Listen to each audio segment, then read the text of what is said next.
Hello, everybody. It's good to see you. I wanted to say welcome to our panelist session here, Building Excellence Online, How the MicroMasters programs are powered.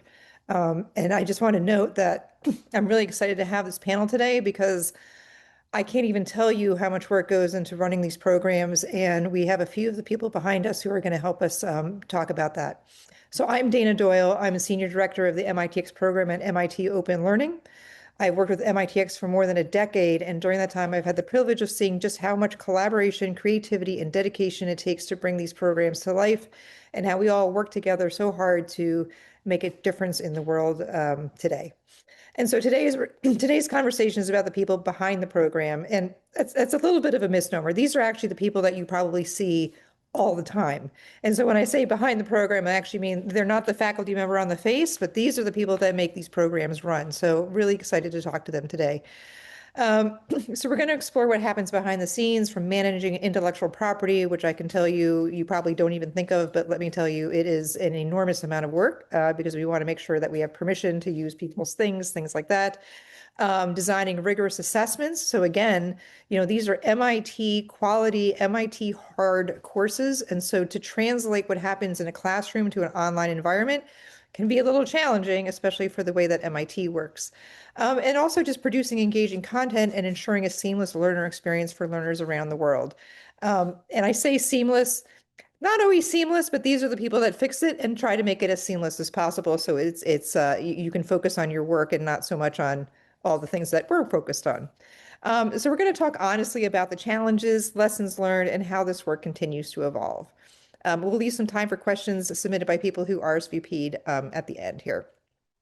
Okay, so let me introduce the panelists. Okay, so we've got Davis Henneford. He's the education manager at JPAL, who works on the MicroMasters in Data Economics and Design of Policy. Alyssa Levy, program manager for the MicroMasters program in finance at MIT Sloan. Jeremy Vrossen, senior program assistant for the MicroMasters in Statistics and Data Science at IDSS. Sorry, I have a puppy who's like ripping my sleeve off. One moment, please. He was sleeping all day. Okay. And Dr. Inma Barella, academic lead for the MicroMasters program in supply chain management. And if you hear growling in the background, he's fine. He's just trying to get my attention. Okay. Thank you all for being here. I'd like to begin our discussion by asking you a few questions to give our audience a sense of what's involved in producing these MicroMasters programs. So we're going to start with Davis. So Davis, we know the MicroMasters programs are known for both rigor and real-world relevance.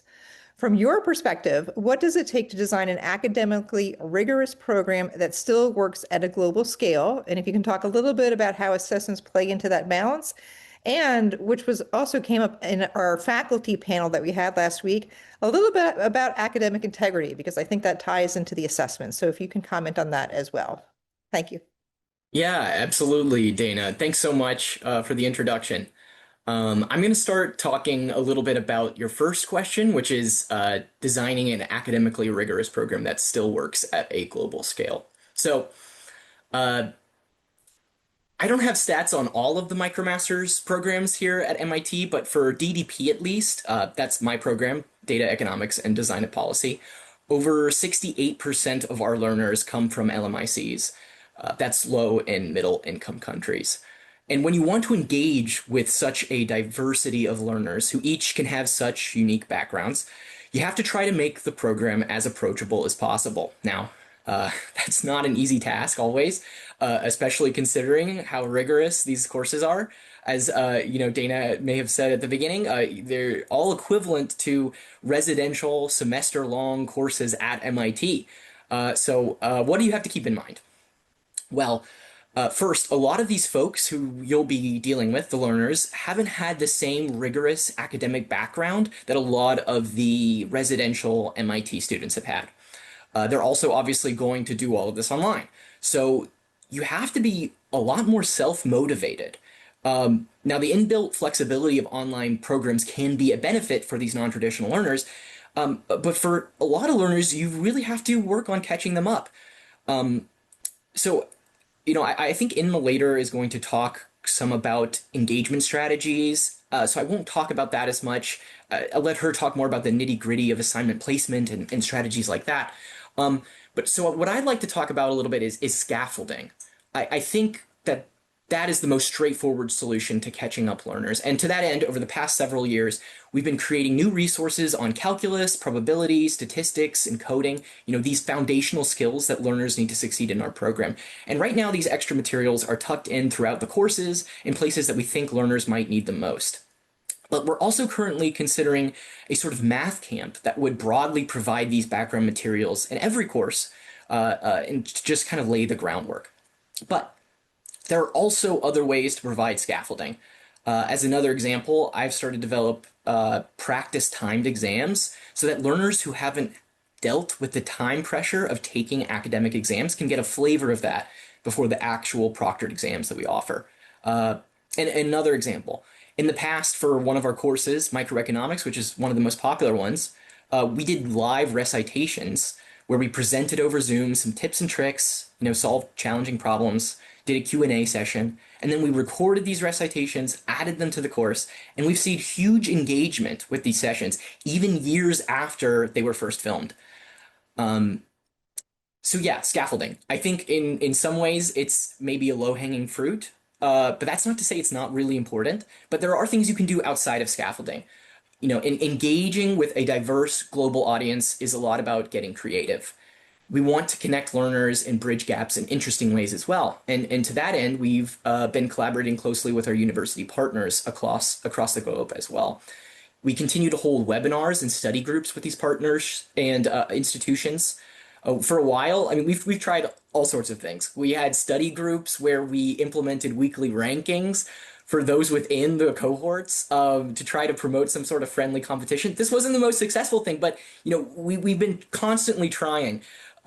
We've partnered with philanthropic organizations based in places like Brazil, Indonesia, and sub-Saharan Africa to specifically target and support learners within these regions specifically. And, continuing on the partnership front, we started to offer in-person exam opportunities with our partner schools for those without stable internet connections. I guess, I've talked about partners for a little bit now, and we've been very lucky with our ability to form and leverage partnerships. But that's not a luxury that everyone will have. And I think a lot of this boils down to being flexible and meeting learners where they're at, wherever in the world that might be. As a final, I think, easier to implement example, we've had a discussion forum on our online platforms forever. But this isn't really a natural place for conversation. It's not a place where after work you want to hang out and have a chat necessarily. So to that end, we've built, with the help of some of our passionate learners, a DEDP Discord server where the focus is less academic. Learners do discuss material, but it's more of a space for learners to post an interesting article or share a project they've been working on in a place that's more natural to them. That's the idea anyway. I haven't talked about assessments yet, so I will talk a little bit about that now. In my opinion, I'm going to share some high level information because I think Inma's going to go a little lower. So I think there are two primary goals of assessments. The first is obviously to assess the learning of the individual. If an assessment isn't assessing, it's completely failed, right? But assessments ultimately should help the learner learn. This means that the assessment isn't engaging and interesting, it's also failed. And I like to think of course content at a very high level divided into two very large umbrella categories: tools and concepts. These categories, I don't think they're perfect or necessarily even mutually exclusive, but they are really helpful for me to explain what I mean and my theory about assessments. Tools-based courses revolve around teaching specific tools, I guess, actionable steps you can take to solve a specific problem or arrive at a very particular answer. So an example of this would be calculus, right? In calculus, you're given a specific set of tools, and learners are challenged to take these tools, combine them in ways, and solve the problems you presented them. This kind of course translates really well into online learning for a number of reasons. And one of the huge ones is that assessments are really easy, right? You ask a question, learners fill in the blank with a specific answer you're looking for, and you're done.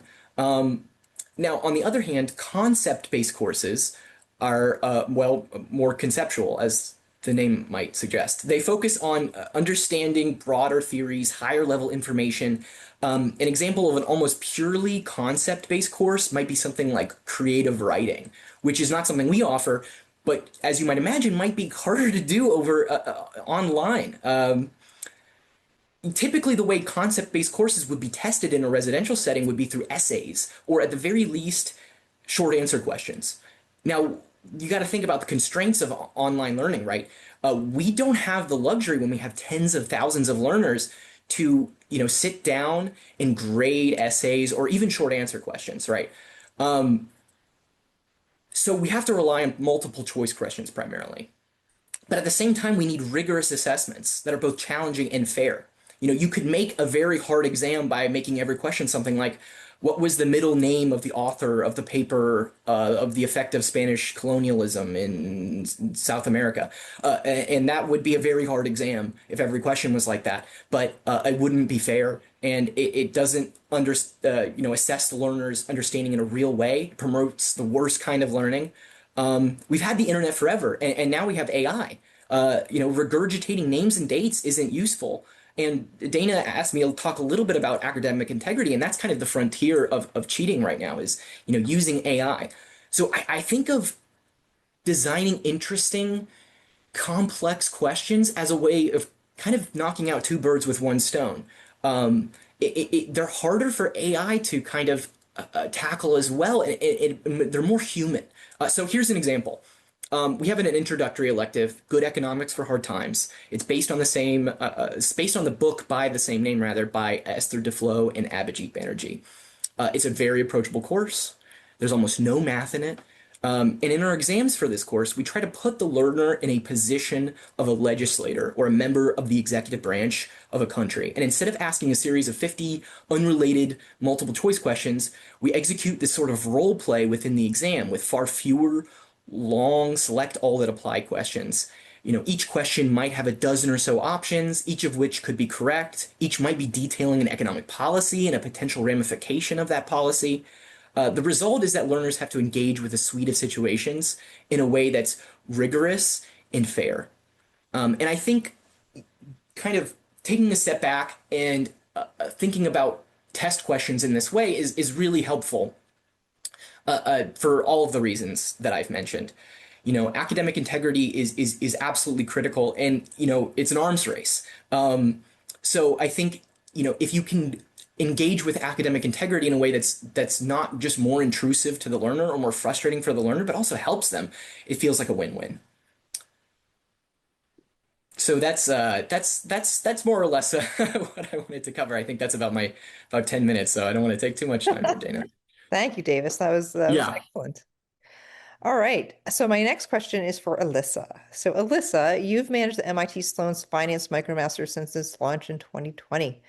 Can you talk about what it takes to sustain a large scale program over time? And I think as part of that, because you guys changed the format of your MicroMasters after working in the instructor paced format. So maybe if you could mention a little bit about how, because that was a big decision, right? And took a whole bunch of work to do.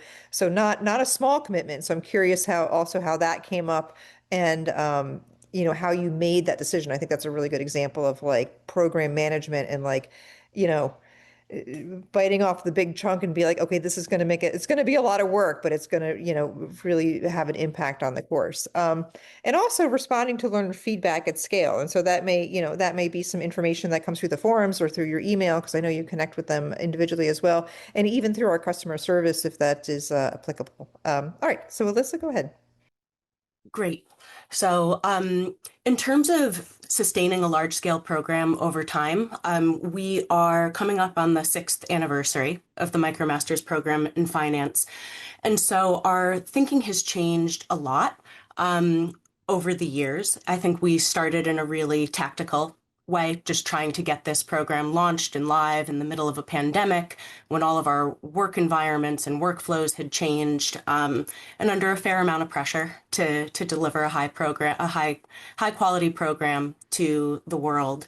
But we've really come over the years to think about the program as a complete learning ecosystem. And so we think about program sustainability holistically and along a couple of lines. The first, as Davis was mentioning, is really protecting academic integrity and rigor. And so this is critical since the value of the credential really depends on trust. And so we're always doing our best to ensure that, again, as Davis mentioned, that assessments remain challenging and fair, that academic integrity is protected, and that what learners are learning and mastering reflects real finance practice today. To your point, Dana, the second thing that it requires is listening to feedback and then iterating thoughtfully in the program based on that feedback. And so with thousands of learners globally, we receive feedback at scale. And as you mentioned, through multiple channels in the discussion forum, through our fantastic customer support team, through individual emails on LinkedIn. I mean, we really have lots of different ways of connecting with the community, which is really, really rewarding. And the job isn't really so much about reacting to every single individual comment as it is looking for patterns in that feedback. And so one of the patterns that we noticed in the first few runs of each course was that because the content is so challenging and so rigorous and so dense, that people wanted to be able to work through it on their own time rather than on a very strict instructor-paced timeline with deliverables every single week. So we were seeing some people who really wanted to fly through the courses, who had the time and the aptitude to work through them very quickly. And then we were also hearing from learners who were saying, you know, this is taking me quite a bit of time, but I am committed to mastering this material.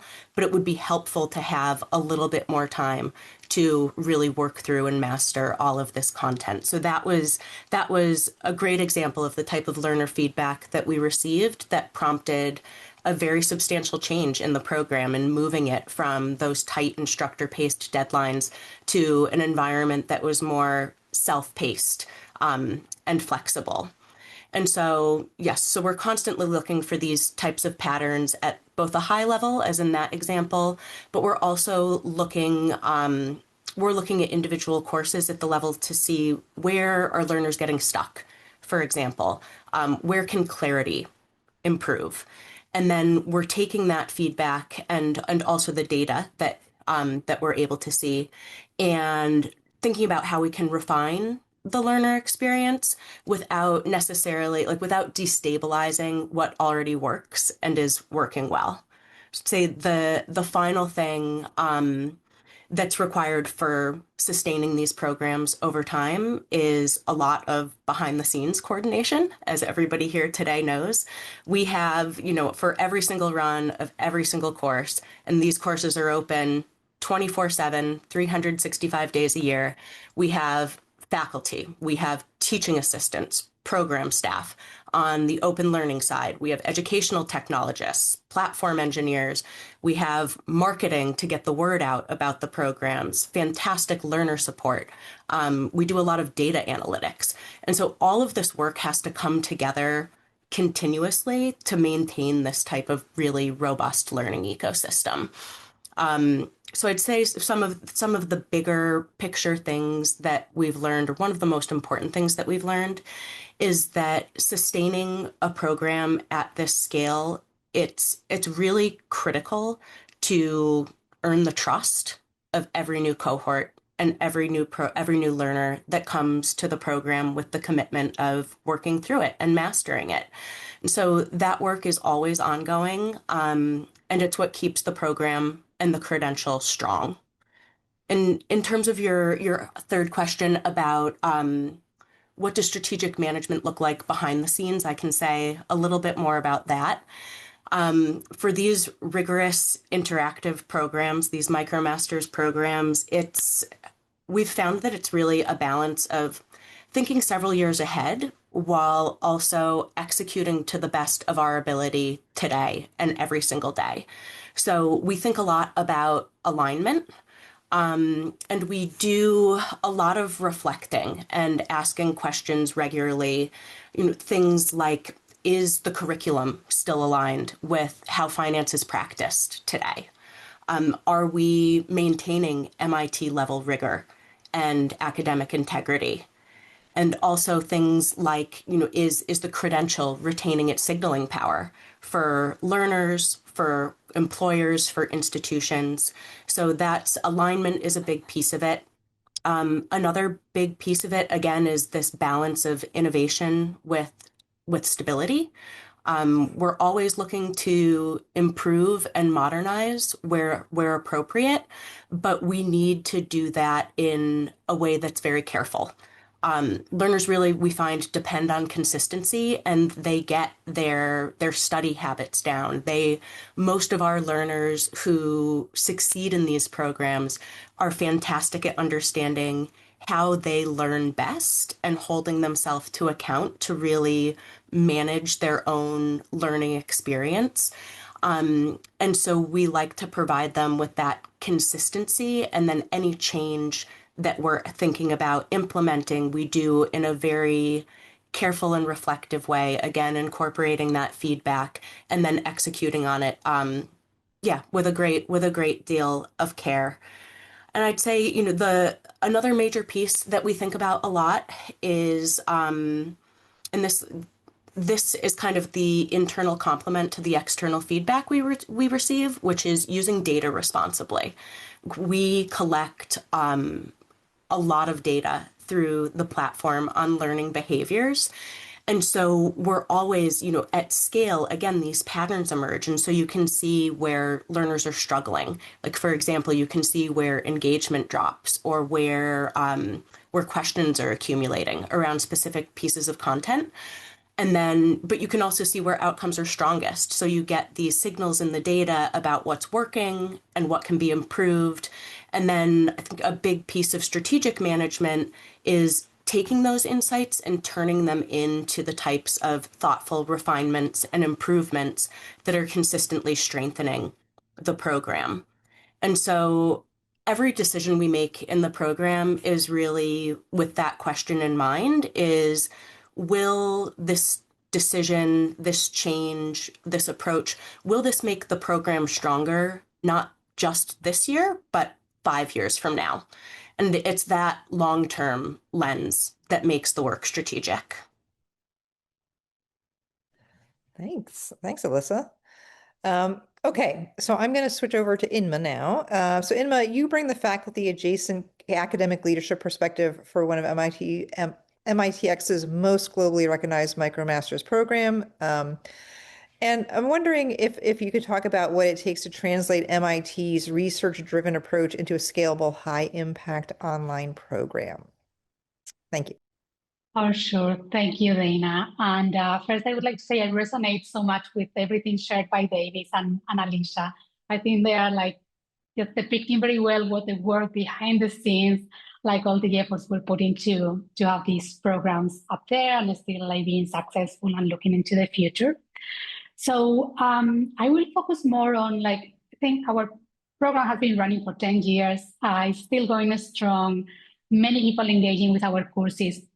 So I'm going to talk more about kind of 4 key design principles that we consider every time we create a course or we update a course, and that I think are part of the success of our program.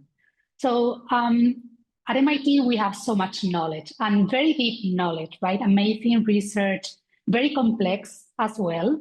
But the world look at us for learning and for understanding better all the topics that we're covering in our courses and beyond. So how do we translate these into programs that are online for anyone, anywhere, and have high impact? We want people engaging and staying with us for learning. So these 4 key principles are, the first one is distill the science. So we have these broad, complex topics. In our case, it's supply chain management, right? And we can go very deep in everything and very complex and very mathematical. But what we try to do is to break these big topics into short, clear segments, small pieces that are important, that are relevant, and then translate that in ways that are easy to understand for anyone, anywhere. So this scaffolding that Davis also was commenting earlier is essential in online education, because we want to be inclusive. We want everybody to be able to learn from us. So just breaking complex topics into pieces and teaching the right models, the right concepts, I think is very important. The second design principles is to make it real. So for people to find our courses valuable, we want them to relate to the content, to feel that it's practical, that they can actually use it and apply it. So we always try to include real examples, to bring the theories and the models to life with real applications, right? And I think Alice also mentioned that in finance. I think this is very important, so people don't get lost with all the math and the complexity, but say, oh, this can be applied in this way. This is valuable. I'm going to put the effort. The third design principle is to make it active, because when we watch videos, we think we already learned whatever we listened in the video, right? Or we watch. But then it's when we apply it to problems, when we really realize that maybe we didn't understand it fully, or really the learning happens with the practice. At least that's what we believe. So we intersperse the videos with quick questions, with practice problems, challenging problems very often, also like in our graded assignments, in our exams, and also immediate feedback, because that's where learning happens. And the last design principle is design for scale and for change. Because of course, we've been around for 10 years now, but the world changes so fast. So we need to be able to update the content, to keep it fresh, to keep it relevant. And in order to do so, we cannot go and change a whole course or a whole program, right? So a modular design allows us to update content in this piece specific in the course and just, change it for something new and keep it relevant and keep it current. So those are the 4 things we always keep in mind, and we even keep in mind now when we think about changing content and updating. So distill the science, make it real, make it active, and design for scale and change. Great, thank you. I have another question for you. So this is for Inma again. And so from your perspective, what shifts have been most significant in online education over the past decade, and how have those changes influenced supply chain MicroMasters? So I think there have been 2 big inflection points over the past decade for online education, and we really felt them in our MicroMasters. I think these inflection points have everyone noticed them in their lives as well. So it's not only in online education, but I think the impact in our field was very big. So the first one was COVID, and the second one was the rise of AI chatbots. And the AI chatbots were already mentioned by Davis before, right? Because of course, this is in everyone's mind. But let's start with COVID. So COVID in 2020, it was a big boom for online education. It didn't just increase the demand, but it really normalized online learning for a much broader audience. People who may have never considered taking an online course, who maybe just watch some YouTube videos, some Khan Academy video here and there, they just started seeing online courses as something that could be a serious pathway for a credential, for a certificate, a demonstrator for that they were upskilling, that they were really updating their knowledge, showing it off in their CVs, in LinkedIn. So we saw a huge rise in our courses. We saw an increase in enrollments, in verifications, higher engagement, and that really pushed the boundaries. That pushed us to think even more about structure, pacing, and learner support at scale. Because of course, the more people you have, also the more feedback you get, right, Alisa? And the higher the bar. So for us, that was a big inflection point, COVID. And the second inflection point was the rise of the AI chatbots starting in late 2022. The biggest shift was those learners after these AI chatbots became available. They now expect instant personalized help anywhere, anytime they get stuck, because of course this is personal assistant, right? It's there with you at any moment throughout the course. So we've seen less reliance on our in-course discussion forums that were the go-to place for people with questions about content. Now we've seen like that the activity in the forums have decreased a lot. And in this new era, it's not only the discussion forums, right? It's only we have like chatbots that can help you learn about any topic. You have online videos in YouTube and other platforms, and even Instagram, there you can just learn like in these short videos, many different things. But the role of our programs is still like very important, because programs like our MicroMasters that are rigorous, that are based on research, that are taught by MIT faculty, I think we are providing a framework for thinking. It's not just content. It's not like this like bite of content here or there. We're providing people, like helping them develop a framework to understand a certain topic, a certain area, and we give them the tools Davis was mentioned earlier to really be able to make an impact in that field. And a last reflection about the AI era in which we are now is how we design online courses for this new environment. And like my colleagues sort of like pointing to this earlier, right, with like the challenges for academic integrity and also the challenges for people engaging with our content, because they may say, I will just learn with this personal tutor.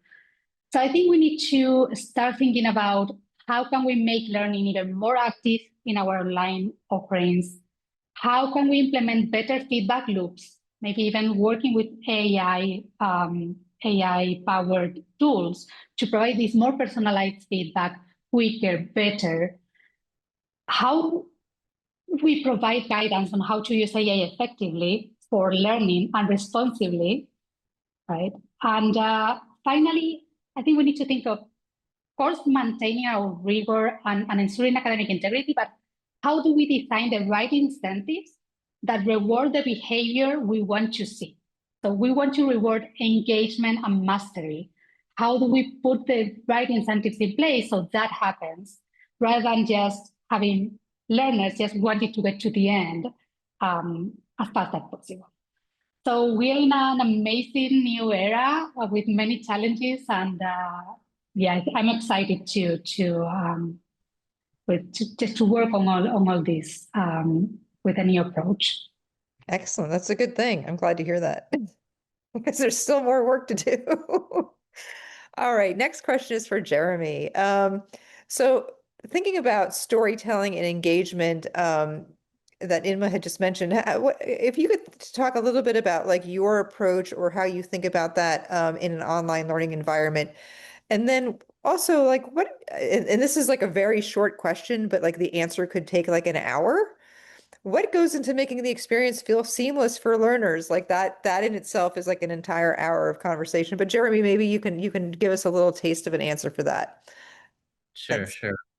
First, I just wanted to say thanks to Davis and Alyssa and Inma for, I mean, I don't think we get to talk enough about these kind of things with each other. So it's really interesting even for me to hear all their experiences and things. And I think they've gone over a lot of the things that I had planned to talk about. So I'll just fill in the little gaps here and there. I think for our program in statistics and data science, in regards to storytelling and engagement, our main focus is on engaged and connected learners, which we feel is an important part of the storytelling process.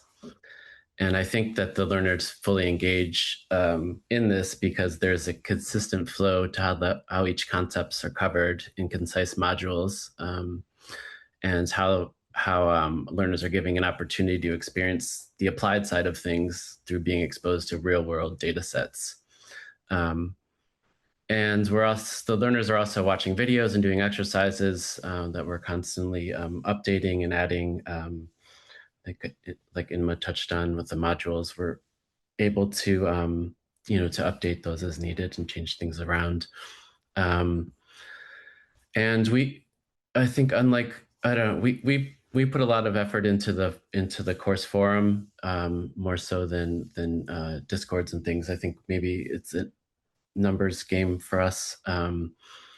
But in the course forum alone, I think in probability, we had over 7,000 posts in the course forum that were posted and answered, and that's a somewhat typical number there. So we try to center it on the platform, and I think we also other things we do for engagement is during the capstone exam, we have a kind of rigorous capstone exam where we have 4 proctored exams that are 2 hours in length, and that's separated over the course of a week.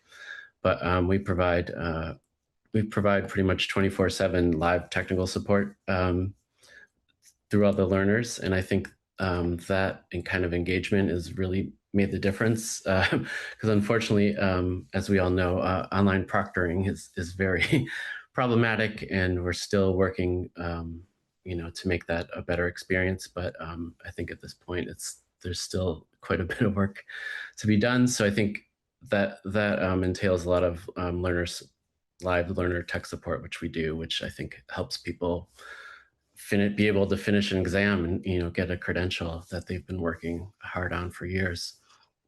So, and I think also I'm part of kind of building a bridge between SDS and the learners by connecting the learners in the forum to all community events like this one, or blog posts by our faculty, like our founder Devavrat Shah's recent article on AI in education.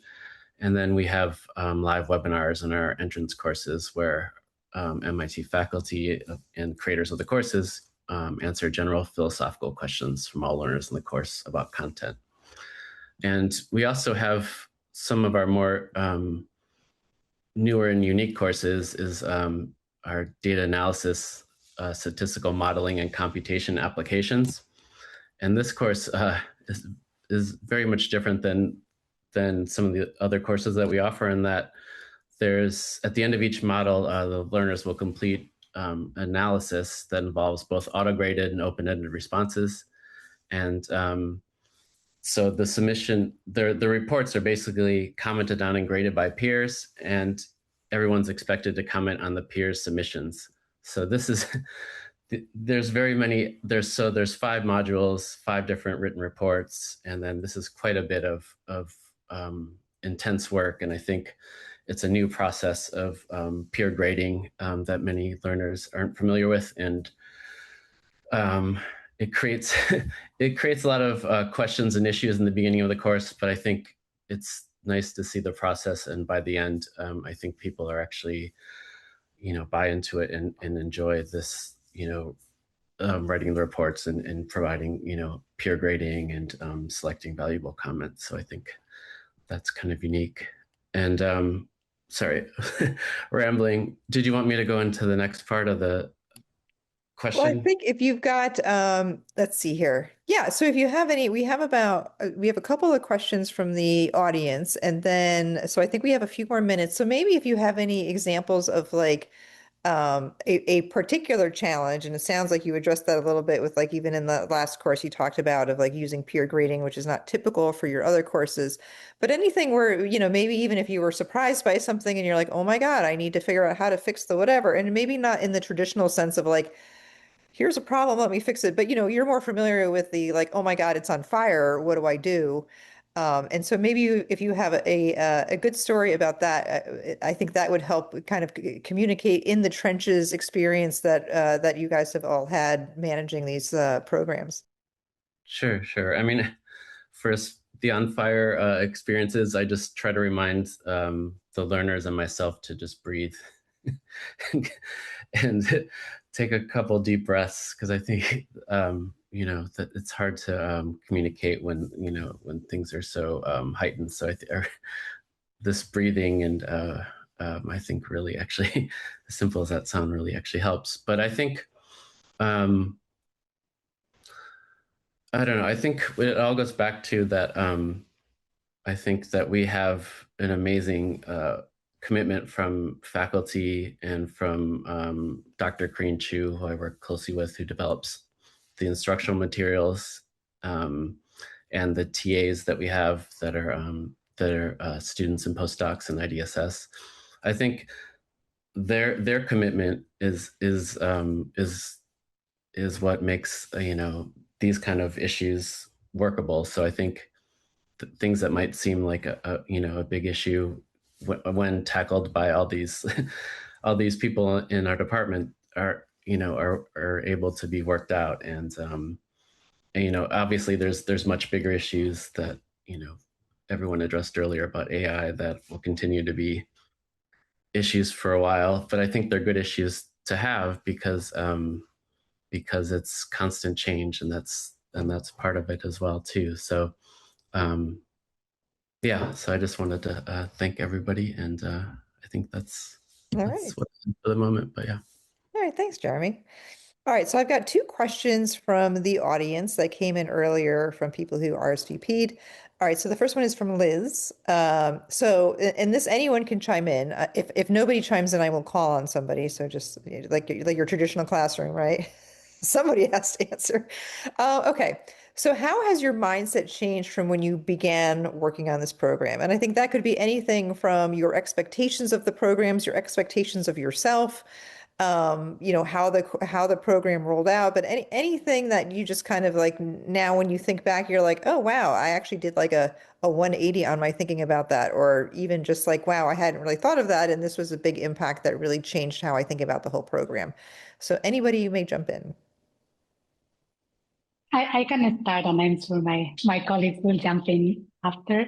Excellent. I was a professor, I was teaching at a university here in Spain before I started my postdoc at MIT. When I went to MIT 2017, started working in the MicroMasters program. And, I came with my mindset of this is like teaching in person, but online. So then I think I don't know it was I think I created a problem, or it was a video explanation of the problem and all. And they the feedback they catch every tiny little mistake, even if it was just like a little typo, a small thing. They they killed me, right? It was amazing, like how now I did not realize that I did not have just 90 students in front of me live in a classroom. I had like thousands of students watching my video and solving my problem, and then like watching it again, going back, analyzing every second.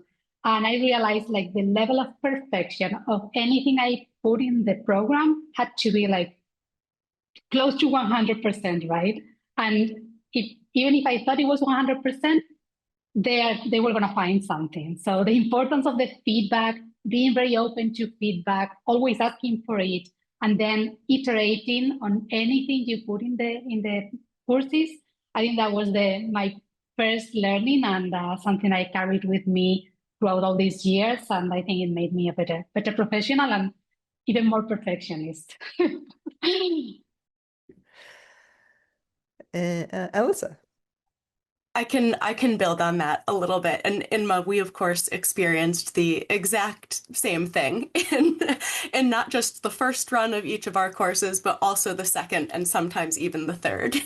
It's just it's extraordinary the attention to detail that people bring to these programs, and it's been such an experience of learning how critical it is to get things right and at scale. Confusion scales, right? Like education scales when you get it done and done perfectly, but confusion scales when you miss the tiniest little thing. And so it was we had a very similar experience, and related to that, I think one of the biggest mindset shifts that my team experienced was around the audience for this type of material, because the MIT Master of Finance program has a pretty specific demographic that's attracted to the program, being primarily pre-experienced professionals. So people who have just finished their undergrad and go either straight into a graduate program or into a graduate program with perhaps 1 to 3 years of experience. And so when we designed the program and launched it, we thought that the MicroMasters program would attract a similar audience to the residential program. And we were completely wrong. Like it just, I mean, we learned very quickly that the audience is so broad and that anybody with, it's not somebody with a specific set of academic accomplishments or experiences that can thrive in programs like this. It is really anybody with the interest, number one, and then the aptitude and the dedication to get through these programs. And so it has been extremely inspiring to watch the audience for this type of MIT hard content just broaden in the way that it has. Thanks, Alyssa. Yeah, I think that's one of my favorite things. I mentioned this in the last panel, like the MicroMasters celebration, that we do during the summer, like so inspiring and just so incredible. And all the different types of people from all, and just like the long list of people who like delivered, it's so impressive. And just, and, to your point, like some people are like, they've got a schedule, they work on it, they do, they do it in a year. And then you've got people who are doing who knows what, it takes them 3 years. I mean, it's just such a rich tapestry of people. It's fantastic. Jeremy or Davis?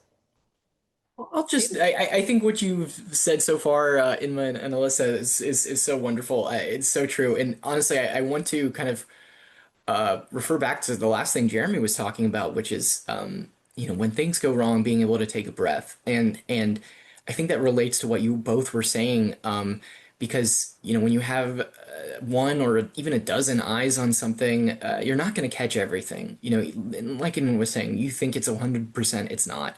And 10,000 eyes, that's what's going to catch that last 1%. So being able to say, to yourself and your learners, hey, yeah, that was something that we need to fix, and not taking it too hard, taking a breath, because something's always going to go wrong. That's one thing I've learned, but it doesn't mean that, it's the end of the world at the same time. So I think it's been a lot of, for me, learning how to triage issues, and maybe you've become more of a perfectionist. I may have had to try to dial that back a little bit because, and I can see how it could swing in both directions. So yeah, I don't have too much to add, but that's kind of been my experience. Great, thanks. Jeremy, do you have anything you want to add? No, I think just being open to the fact that things are never perfect, right? And they say, what's that Leonard Cohen says, there's a crack in everything. That's how the light gets in. So Yes, gonna very try to good. embrace that. Absolutely. That's a very, very good takeaway, I think, from this panel when we're done is the taking a breath and, leaning into what you're going to lean into and just kind of, deliver along the way. All right, I've got one more question and we've got about 13 minutes, so that's plenty of time. This is probably the key question that a lot of learners ask, and there are classes about this online. I've seen them because I think I've taken one of them.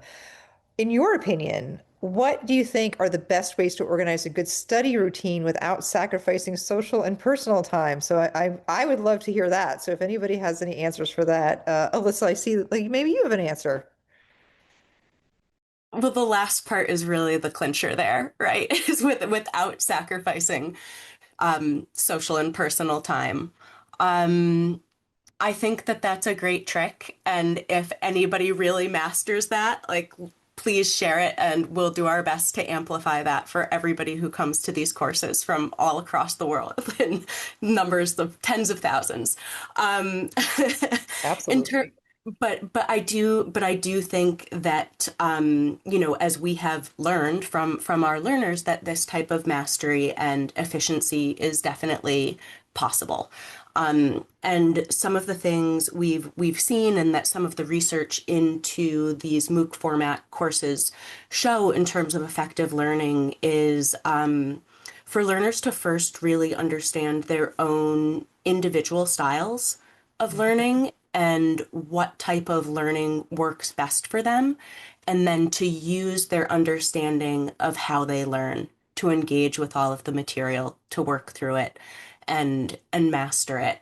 And then perhaps some of the obvious things, and these are things that we recommend in the introductory content to all of our courses, along like how do you actually get through this really dense, rigorous content? And a lot of it is about discipline and just being very intentional about setting aside a time each day or each week to do the work and to engage with the material. To ask questions openly is another huge thing. Make sure that you are getting answers to your questions.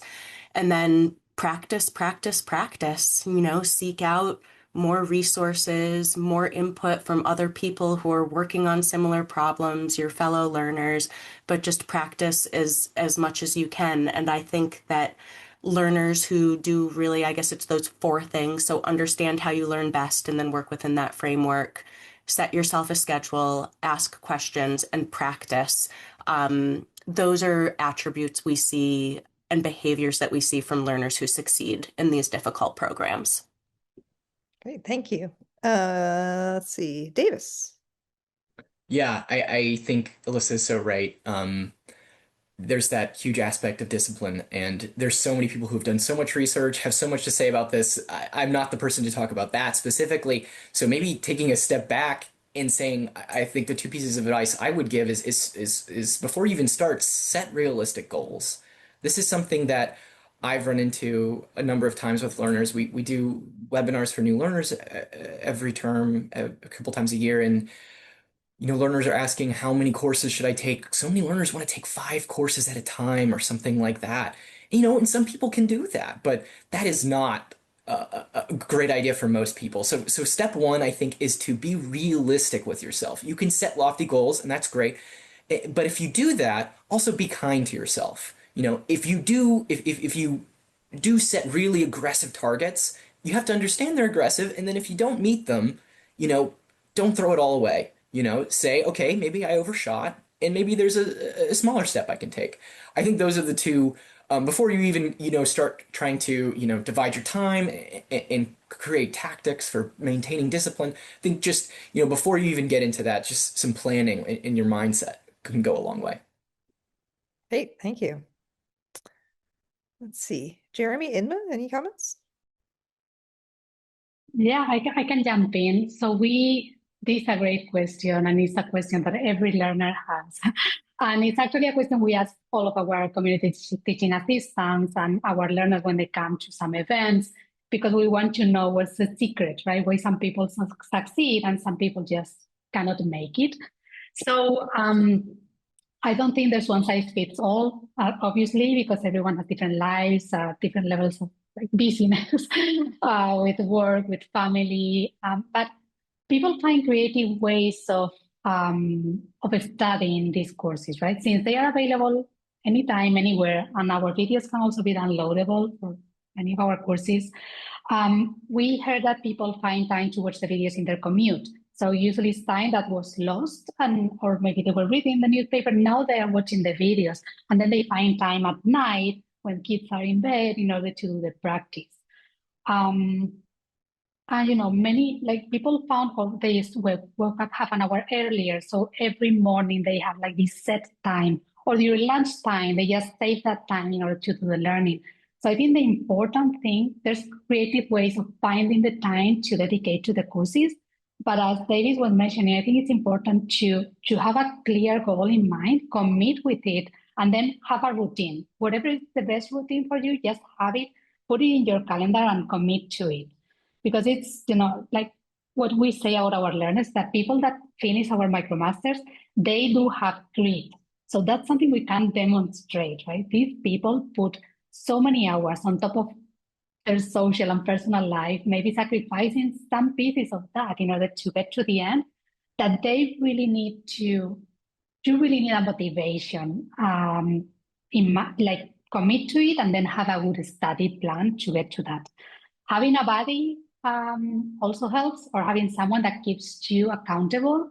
If it's someone studying with you, that's amazing because of course you're both on the same boat.